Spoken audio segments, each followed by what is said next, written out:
It is Tuesday, April 15th, 2025. I'm Dr. Grantham Taylor Hughes for my show, The Grantham Taylor Hughes Show, with my guest host, Lena Suzanne Z. How are you, Lena?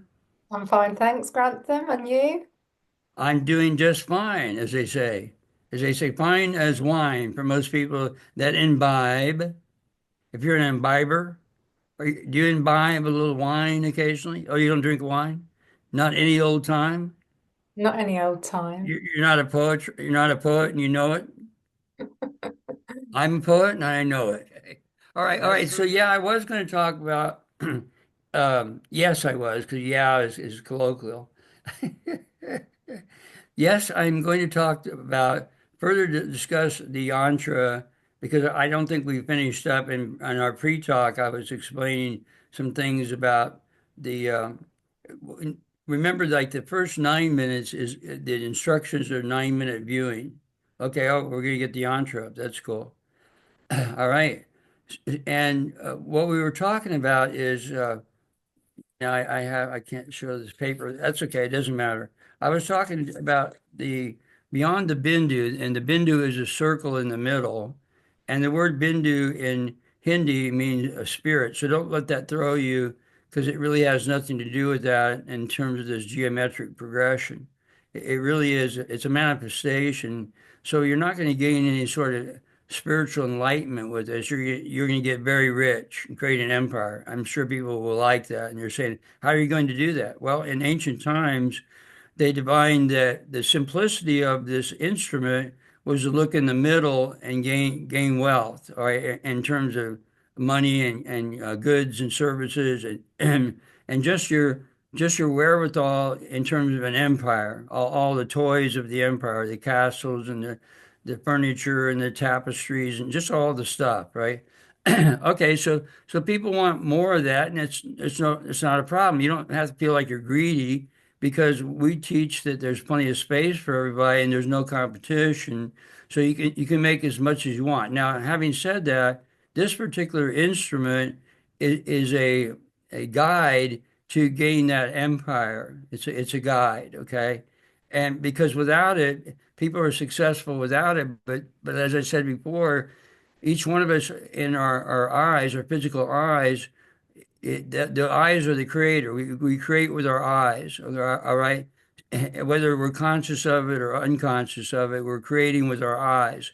People are very successful, have a real strong focus with their eyes toward the center of their creation and don't realize it. Okay, now what this yantra does, it guides people in this particular concentration, if you will, the centering, and by looking in the middle and seeing the bindu. Now, having said that, the bindu is, as we've said before, the first 9 minutes is just 9 minute viewing to look at the bindu and not do anything else. Try not to think, not try not um, to do affirmations. It's unnecessary to do that. And the question is, well, why can't you do like I want to repeat like a mantra or I'm rich, I'm very rich, I'm very rich, I'm very rich, because as I said before, in the first 9 minutes, we know that the yantra is a mirror. So if we do those things, it's kind of insulting yourself. Like the mirror already knows what you want. So when you do the 9 minute viewing, it's just going to give you everything you want. Now, having, like I said, the ancients divined. Now, beyond this, what I'm going to talk about, and I've already talked a little bit about it, but I didn't finish up with it.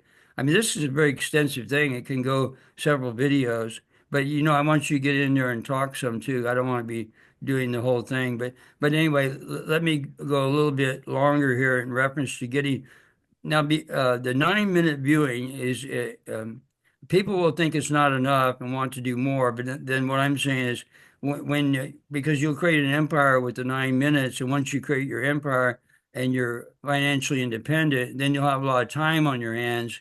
So at that point, it's good to go. You can go longer than 9 minutes, or like do 9 minute segments. Like I'll do more. I might do three, but it doesn't mean you have to do this because all you need to do is the minimum. But again, it's a confidence thing of thinking, well, it's not enough. and people will want to do more. And then when you do more, then you're going to realize there's a methodology, an ancient methodology of how they got to the Bindu in the first place, because the Bindu is simple, but the next four steps might be fairly complex in talking about them. But when you break it all down, it's really simple because now we call it a revergence. A revergence means you're doing a more centering of the convergence on the Bindu. It's like the world that you're in now is a revergence of a divergence and convergence called omnivergence. The whole concept is omnivergence, but there's a divergence and convergence and a revergence inside omnivergence. You see how it gets? Now it becomes a tongue twister, and you might lose your audience, and they'll all fall asleep now. I'm going to sleep now, Grantham. You put me to sleep.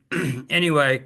But if you stay with me on this, when you're looking out into the world, it's really a revergence that you're utilizing with your eyes because you're triangulating into the Bindu because you have two eyes. Two eyes would be a linear vector between the two eyes is one line. And then when you look in the center, now you're triangulating on the Bindu. I got that out finally. That's good.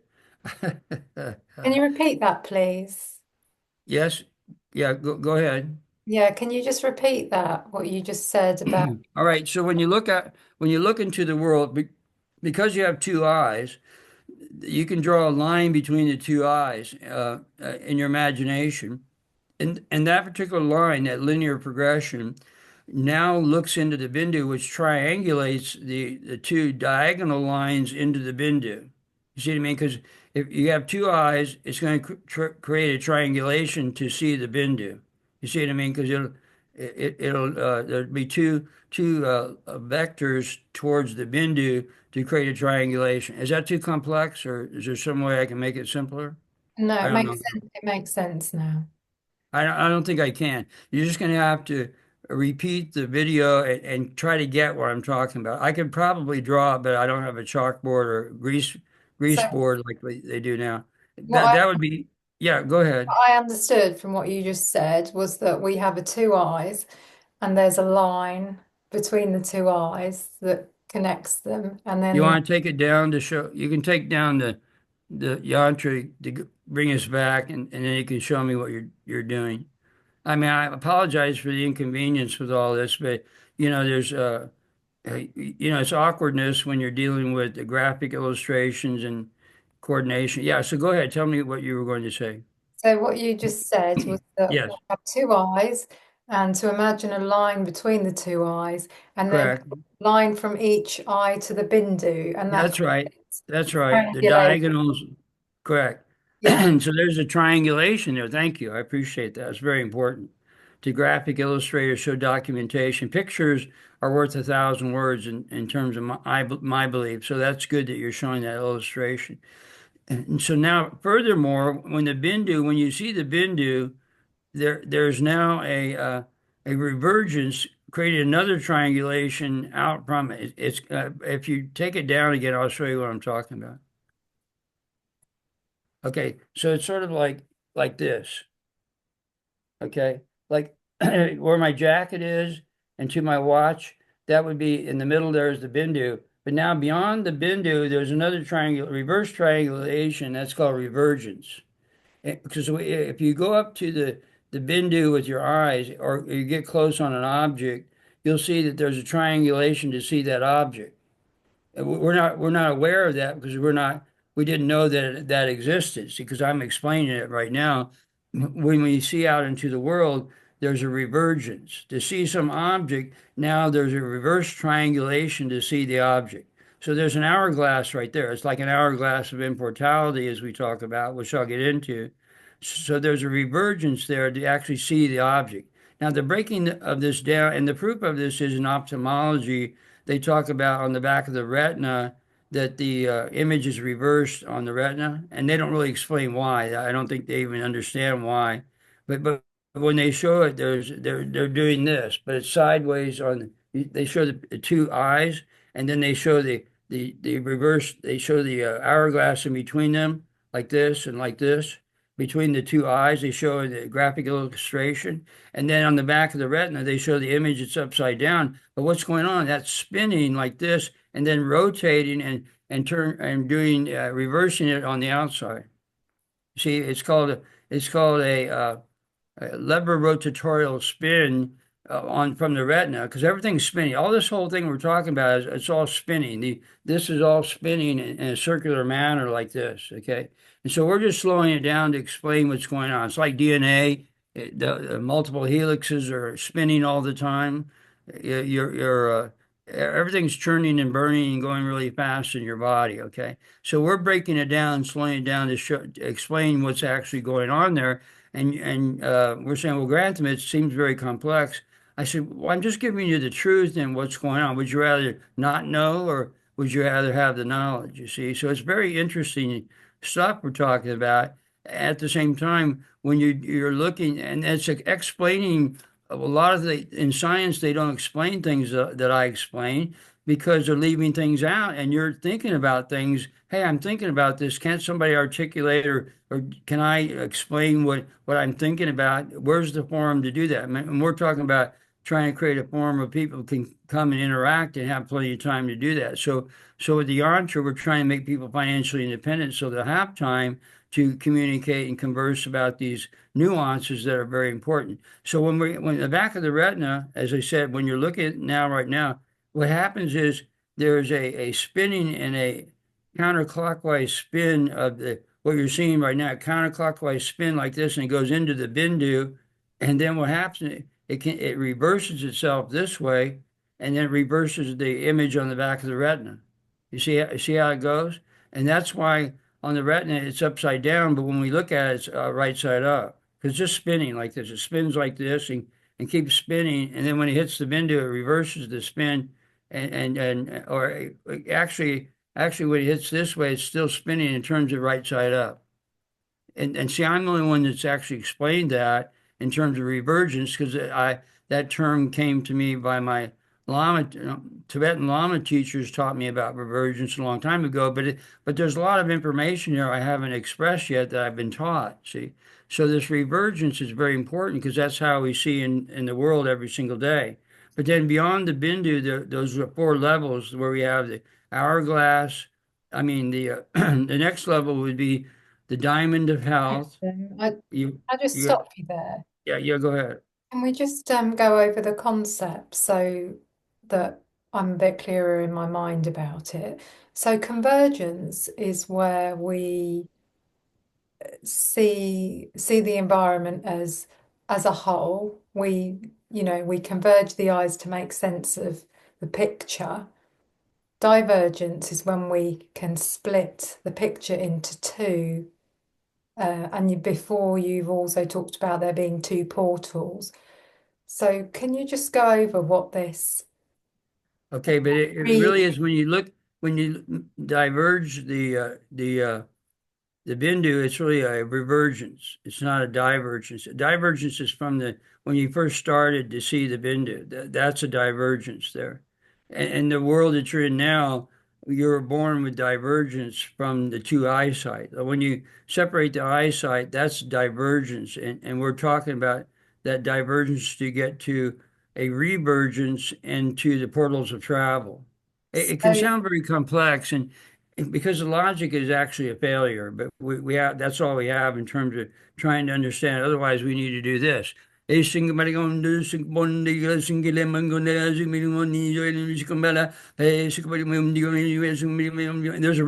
that's going around that Grantham Taylor Hughes speaks in tongues. Where did that rumor start? I started it. I'm the rumor monger. I created the rumors. I create all rumors, and all the rumors start here. Grantham Taylor Hughes rumor mongers. Yes, I we want to heard go that back. Grantham speaks in tongues. Who started that? Well, he did, and So it's true, folks. But you can do it too. It's really easy to do. It's infantile behavior, as my wife will say. You're very infantile. let's go back to the Bindu. So we see Okay, that's right. We're getting back to the subject. Get back. I'll get this man on the subject. Whatever that may be, it may be vectors in no man's land, but get him on the subject. So when we see the Bindu as one, that's convergence. When we split it and see the Bindu as two, that's divergence. Now, what's No, this? that's revergence. That's revergence, Yeah, you is start to revert.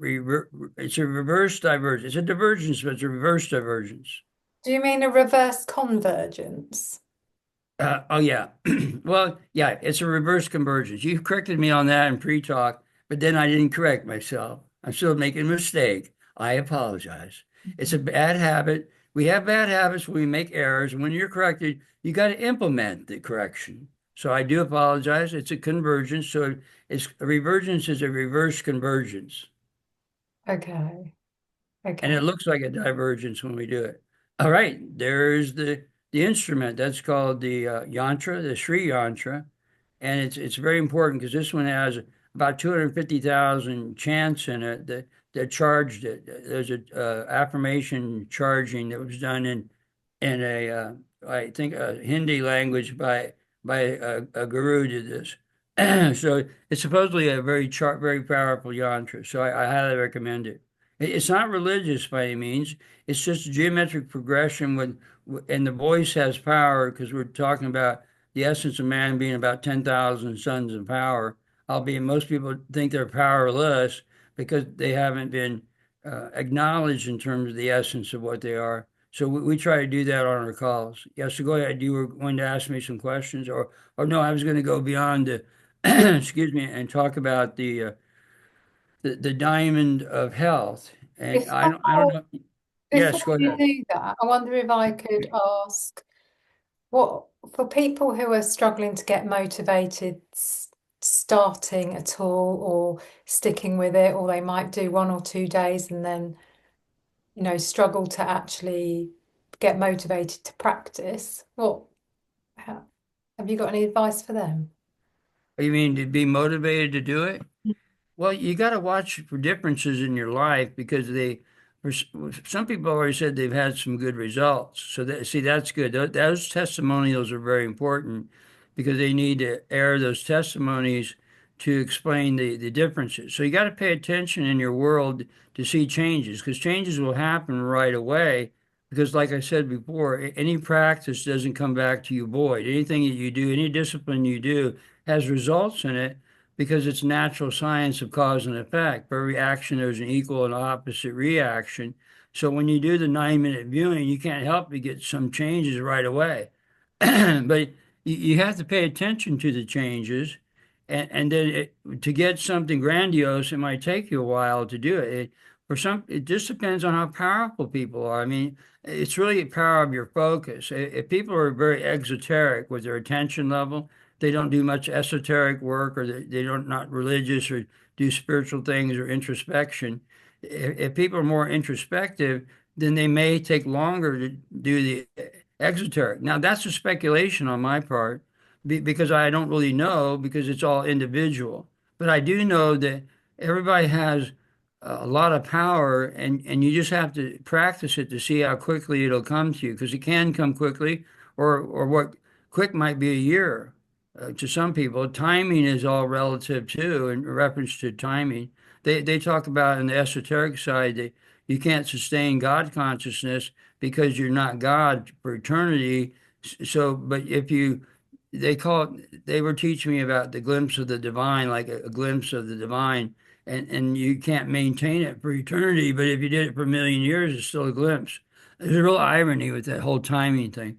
And they say, well, I don't want to wait a million years to create my empire. I said, I don't think you will. And I'm saying I don't think you will because you're not going to probably live a million years, right? Hey, this is pretty good stuff today so far. But anyway, I don't really understand a lot of those things. So that's why I'm trying to just make everybody rich, which I think is a good idea, right? As my viewing audience wants to get rich, and it's easy to do if you do the practice. So the people that are seemingly not getting results and quit, I can't really say other than the fact to keep at it. See, don't give up on it because it might not necessarily happen right away. I mean, people want the quick results, okay? A quick study. There's a term that I've been eluding me in the last couple of days in terms of getting something immediately. There's a word for that. And I think that people have to realize you have to put some practice into things. Yeah, it's like they always say, practice makes perfect. The uh, the sculpture teacher of Michelangelo in the book Agony and Ecstasy by Irving Stone, he coined the three practices of sculpture, and they were the three levels were practice, practice, and practice. It's supposed to be funny, right? So that's what it is. We have to do, it's in the doing. Remember the Tennyson poem, ours is not the reason why, ours is but to do and die. But an ancient, the original phrase You were telling us the two quotes. Ours is not to reason why. oh, okay, the two quotes. The old quote was, "Ours is but to do or die." In the doing, it's in the doing. I call it divine futility because it's our lives are futile, but it's divinity, it's divine because we have to be doing things. And you say, well, do I have to do things? Yes, it's carnation, the need to express yourself. That's why I'm always saying people want to talk, but they need a safe place to do it. And they need a very safe place to actually speak. So we're trying to create a forum for people in the future to come and be comfortable about speaking up.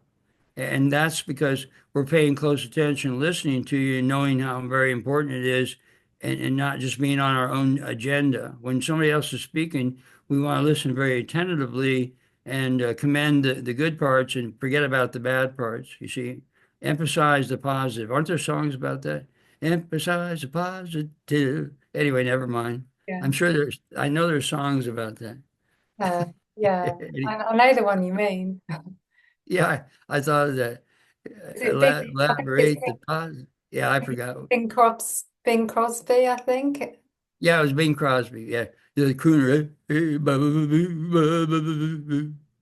Anyway, sorry. Are we getting closing in on 30 minutes? We've got about another 7 or 8 minutes Oh, left. 7 or 8 minutes. Well, I can sing a couple songs in that But region. did you want to go through the different levels? Because I interrupted you when you were about to do Oh, that. okay, we didn't finish again. We did it again, right? Anyway, so the first one is the diamond of health, and I showed you in tree talk. Left and right, there's a half triangle, a white triangle. I guess you can point it on the arrow there. Yeah, that one, and then the one on the left side. Those two come together and that's a convergence, a revergence. It's a revergence beyond the original convergence on the Bindu. Now you're going into revergence, which is reversing the convergence. Okay, and So, that Grant, might sound that's yes. Go ahead. um, so in practice, how do we achieve that? How do we get these two half triangles? Oh, okay. So when you're looking at the Bindu, your eyes have to do a revergence. We're able to move them and separate the two, uh, separate the Bendu quite naturally. Like the focus of the attention would be like a magic eye. When you look above the yantra, initially you can look above it, and then it'll create a separation of the two. It's like in photo reading when they put their attention upon the you put your attention peripherally on it to move it to move it in divergence. I mean, I'm sorry, revergence. When you put your hand above it and look at your hand, it'll reverse. It'll separate the bindu. So initially, you can do that practice. They have these books called Magic Eye, where they have these jumbled up dot pictures and colors, and you don't see an image. But when you put your hand above the picture, they explain that. Then there's a revergence going on. They don't explain how that's done, by the way. Excuse me. And so what happens when you look above at your hand, now you can see the picture, like the picture of a ship or a sailboat or something like that. You can see the picture. So that's how you do that because it teaches you to put your attention on some other focus to reverse a peripheral view of it. So it sounds complex, but you'll find it becomes pretty easy to do the revergence and see the diamond of health. Now, see, that's because it's fairly complex. Sorry, the ancients do the simplicity of just looking at the Bindu only. Okay, because the next levels are seemingly complex, and they were losing their audience, just like I'm losing my audience now, and you've all fallen asleep. Uh, Lullaby and good night. Yes, go ahead. when we reverge the Bindu, is that right? And we split it into two. Right, and then it becomes in the middle it becomes a solid diamond, a white diamond, the diamond of health. But that diamond of health for me doesn't appear to be the two triangles having come together. Correct. Having come together. That's good. Thank No, you. it Thank you for doesn't. articulating it. Yeah, For go ahead. me, for me, it doesn't look like that. These outer, it just looks like one solid white kind of. Yes, looks like solid white diamond. That's what you want. That's the diamond of health. Well Okay, said. I appreciate you have really good questions. Yeah, go ahead. so the diamond of health. Are you saying that it's these two outer ones that come together? That's correct. But it doesn't look, it hasn't got the little dots in it when it. No, it doesn't have little dots in it yet, because that's becomes the fifth level. I mean, the fourth level is the cocoon of wealth. That becomes the cocoon when you go past the hourglass of immortality. So those are the next two levels up that we haven't gotten to yet. Well, I think we're running out of time. We'll have to do it in the next video, right? Yeah, well, we've got a few more minutes. Okay, we can try to get it in there. So, right, we've just done the diamond of health. What next? Okay, the next revergence is now the hourglass of importality. You see those black hourglasses on each end there? You have the yeah, that one up there, the triangle at the top, downward pointing, and the one that's pointing upward. That creates it looks like an hourglass. That's why you bring those two hourglasses together after doing the diamond of health, and that's called the hourglass of importality. Importality meaning as long as there's ground to stand on, you can live there. So, and then now you have the hourglass is very solid. Now, you have to know I've done this practice before, and the best I ever got was because the next level after that's of cocoon of wealth. The cocoon of wealth is the next level after the hourglass of immortality. And then beyond the cocoon, you separate the yantra, and that's the portals of travel, which I've never gotten to. Let, I have let a me couple stop of you friends that there. did. Yes, go ahead. Excuse me. So, so we just going back a bit, we've got one Bindu, we reverge it and it splits into two. Then we see the diamond of health. And how do we practically get from the diamond of health to the next stage, the It's hourglass? It's the same thing that you're able to, if you got to the diamond of health, you'll naturally progress to the hourglass of immortality. It'll naturally do it after seeing the diamond for a while. It just will, it'll actually reverge on its own because see, your eyes are trying to go in revergence anyway to see properly because remember I said our natural practice is divergence, seeing straight ahead, but you can't see divergently into exoteric realms because you have to see revergently. We see revergently in the exoteric realms, and we're trying to explain how that's done in terms of we do it anyway, but I'm breaking it down into actually a methodology of what we're talking about here. So to get to the hourglass of immortality is a natural progression of looking at the diamond of health. All right. And then after hourglass of immortality, now we have the cocoon of wealth, which eliminates the hourglass of immortality. And now you have just little dots in the white progression there. You can see, you can show those little dots if you want with your little arrow there. These little Yeah, dots. see, yeah, those three areas are the one above the triangulation, one below the hourglass, and one below above the hourglass and below the hourglass, and those three come together with the ones on the left, and then you're actually reverging the hourglass. The hourglass is eliminated, and now you see It's called the Cocoon of Wealth, which I haven't been able to do lately. I did it a couple of years ago, but I haven't been able to get to. It just takes some practice sometimes, in my opinion. Some people can probably do it right away. We're looking for somebody that actually can do the portals of travel. That's called the Omnivergence Institute. We're looking for somebody that actually can do the portals of travel or diverge your convergent world that's in front of you, because I've known two people that have, but I don't know where they are anymore. So we're trying to find somebody that can actually do the portals of travel. So if you can do that, let us know in the commentaries, because we want you to come to the Omnivergence Institute and teach us how Mm. you did that. See, That's because great. Thank you, yeah, go Graham. ahead. On that note, I think we'll leave it there. Uh, Okay, bring us back mm. so we can say bye bye. Thank you to everyone for watching. Please share, like, and subscribe, and we'll see you next time. Bye for now.